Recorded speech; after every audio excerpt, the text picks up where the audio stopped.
ஆழ்வார் எம்பெருமானார் ஜீயர் திருவடிகளே சரணம். ஜீயர் திருவடிகளே சரணம்.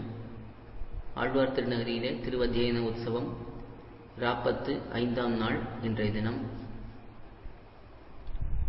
இன்றைய தினம் வழக்கம் போலே காலையிலே ஆழ்வாரும் எம்பெருமானாரும் புறப்பாடு கண்டருளினார்கள். திருவீதி புறப்பாட்டிலே நான்முகன் திருவந்தாதி கோஷ்டி சேவிக்கப்பட்டது. புறப்பாடு முடிந்து வந்து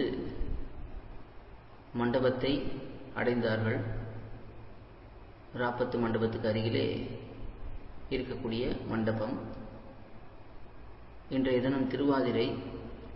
அதனாலே ஆழ்வாருக்கும் எம்பெருமானாருக்கும் சேர்த்தி திருமஞ்சனம். ஒரே மேடையிலே ஏகாசனத்திலே எழுந்தருளியிருந்து இருவரும் திருமஞ்சனம் கண்டருளினார்கள். மாசி உற்சவத்திலேயும் வைகாசி உற்சவத்திலேயும் ஆழ்வார் எம்பெருமானார் சந்நிதிக்கு எழுந்தருளி அங்கே சேர்த்தி திருமஞ்சனம் ஆகும். அத்தியன உற்சவத்திலே திருவாதிரை தினத்தன்று ஆழ்வாருக்கும் எம்பெருமானாருக்கும் இப்படி சேர்த்தி திருமஞ்சனம் ஆகும். இந்த திருமஞ்சனம் முடிந்த பிறகு இன்றைய தினத்தின் சேவா காலம். அத்தியாபகர்கள் திருவாய்மொழியிலே 4ஆம் 10 சேவா காலத்தை செய்தார்கள். இத்துடன் காலை கிரமம் பூர்த்தியானது. அடுத்தது மாலையிலே முதலிலே பத்தி உலாத்தல், அதாவது பரமபத வாசல் திறந்து எம்பெருமான் பரமபத வாசல் வழியாக கோயில் உள்ளிருந்து வெளியே எழுந்தருளுவான். அந்த பக்கத்திலே பரமபத வாசலுக்கு வெளியிலே நம்மாழ்வார் எம்பெருமானை சேவிக்க காத்து கொண்டிருப்பார். எம்பெருமான் வெளியே எழுந்தருளின பின்பு அந்த கொட்டகை இடத்திலே முதலிலே ஒரு பத்தி உலாத்தல் நடக்கும்.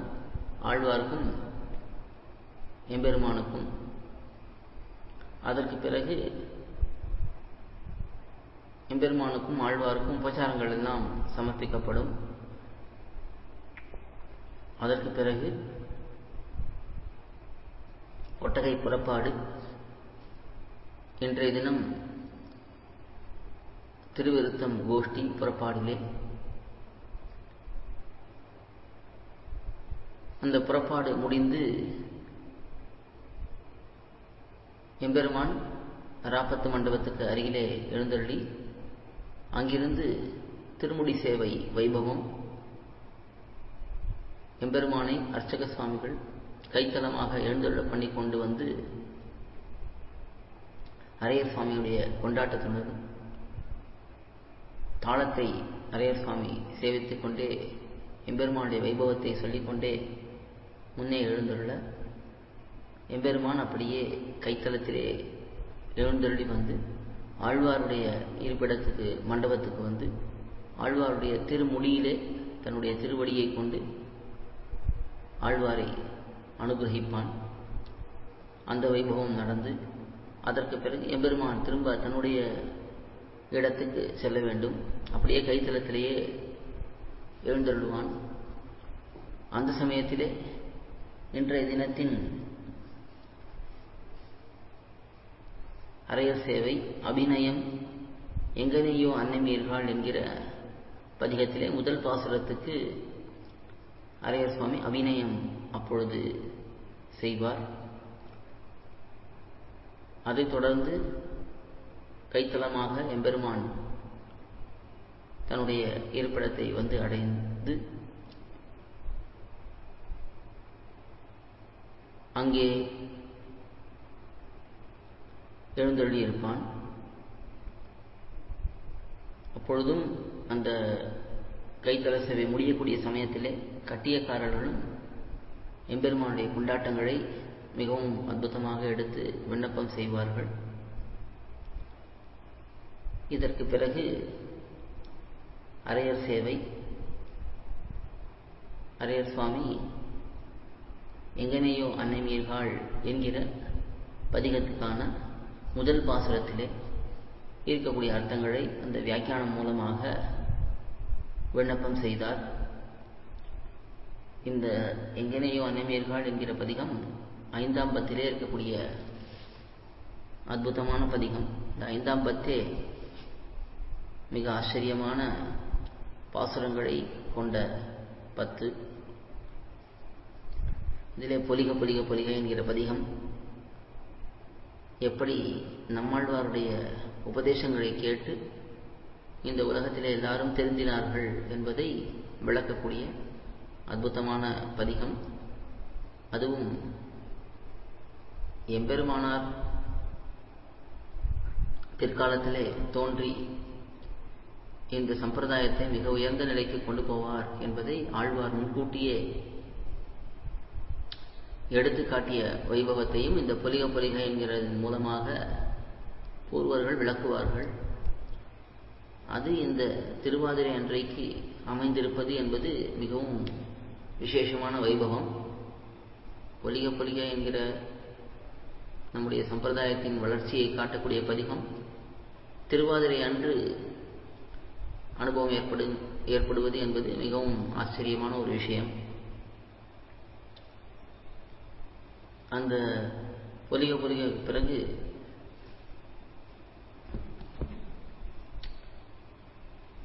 முக்கியமான பதிகம் என்று பார்த்தால் எங்கனையோ அன்னைமீர்கள் என்கிற இந்த பதிகம் திருக்குறுங்குடி எம்பெருமான் விஷயமாக ஆழ்வார் பெண் பாவனையிலே பாடக்கூடிய பாசுரம், பராங்குஷ நாயக்கியாக பாடக்கூடிய பாசுரம் இந்த எங்கனையோ அன்னைமீர்கள் என்கிற பதிகம். இந்த பதிகத்திலே உரு வெளிப்பாடு என்கிற விஷயம் ஆழ்வாராலே காட்டப்படுகிறது. எம்பெருமானை பிரிந்திருக்கும் பொழுது அந்த எம்பெருமானை நினைத்து நினைத்து பார்த்து எம்பெருமான் அப்படியே கண்ணுக்கு நேரே நிற்பதைப் போலே ஒரு தோற்றம் ஏற்படுகிறது ஆழ்வாருக்கு. அதுதான் உரு வெளிப்பாடு என்று சொல்லப்படும். அப்படிப்பட்ட விஷயத்தை காட்டக்கூடிய அற்புதமான பதிகம்.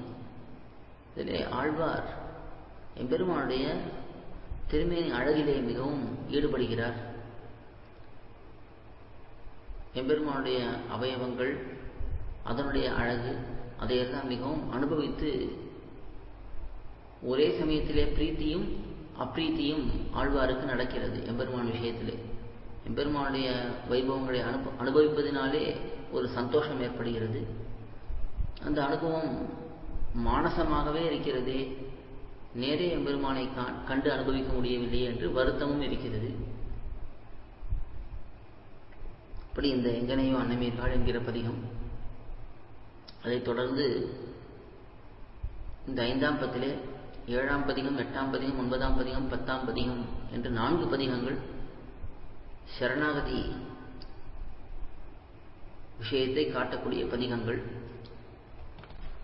நோற்ற நாளும் என்று ஆச்சாரிய ஹிருதயம் என்கிற கிரந்தத்திலே, ரகசிய கிரந்தத்திலே அழையமான பெருமாள் நாயனார் எடுத்து காட்டுகிறார். நோற்ற நோன்பிலேன் ஆறாமுதே மானை நோக்கு நல்லீர் பிறந்தவாறும் என்று 4 பதிகங்கள். 4 பதிகங்களிலும் ஆழ்வார் எம்பெருமானத்தை வரிசையாக சரணாகதி பண்ணுகிறார். நோற்ற நோன்பிலேன் என்பது மிக மிக முக்கியமான பதிகம். வானமாமலை எம்பெருமான் விஷயமான அற்புதமான பதிகம். ஆழ்வார் சரணாகதி பண்ணக்கூடிய முதல் பதிகமாக இந்த நோற்ற நோன்பு என்கிற பதிகம் அமைந்திருக்கிறது. அதைத் தொடர்ந்து திருக்குடத்தை 6ஆம் விஷயமாக ஒரு சரணாகதி பண்ணுகிறார். அது 6ஆமுதே என்கிற பதிகம். அதைத் தொடர்ந்து மானை நோக்கு நல்லீர் பிறந்தவாறும் என்கிற பதிகங்களிலேயும் ஆழ்வார் சரணாகதி பண்ணுகிறார். இப்படிப்பட்ட அற்புதமான வைபவங்களை கொண்ட 5ஆம் பத்து அது அரையர் சுவாமியாலே விண்ணப்பம் செய்யப்பட்டது.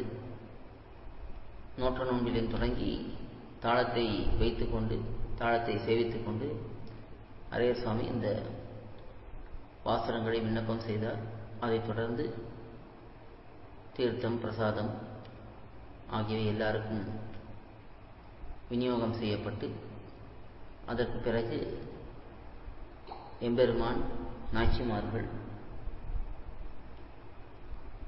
ஆழ்வார், எம்பெருமானார் இவர்கள் எல்லாரும் தங்கள் தங்கள் ஸ்தானத்துக்கு சென்று அடைந்தார்கள். இத்துடன் இன்றைய இந்த உற்சவ வைபவமானது மிக ஆச்சரியமாக நடந்தேறியது. மேலே அடுத்த நாளின் அனுபவத்தை நாளைய தினம் அனுபவிக்கலாம். ஆழ்வார் எம்பெருமானார் ஜீயர் திருவடிகளே சரணம். ஜீயர் திருவடிகளே சரணம். கோயில் KOYIL என்னும் ஆப்பை கூகுள் பிளே ஸ்டோரிலிருந்தோ ஆப்பிள் ஆப் ஸ்டோரிலிருந்தோ டவுன்லோட் செய்து இது போன்ற சம்பிரதாய விஷயங்களை கேட்டு மகிழலாம். எங்கள் வலைத்தளம் koil.org KOYIL.org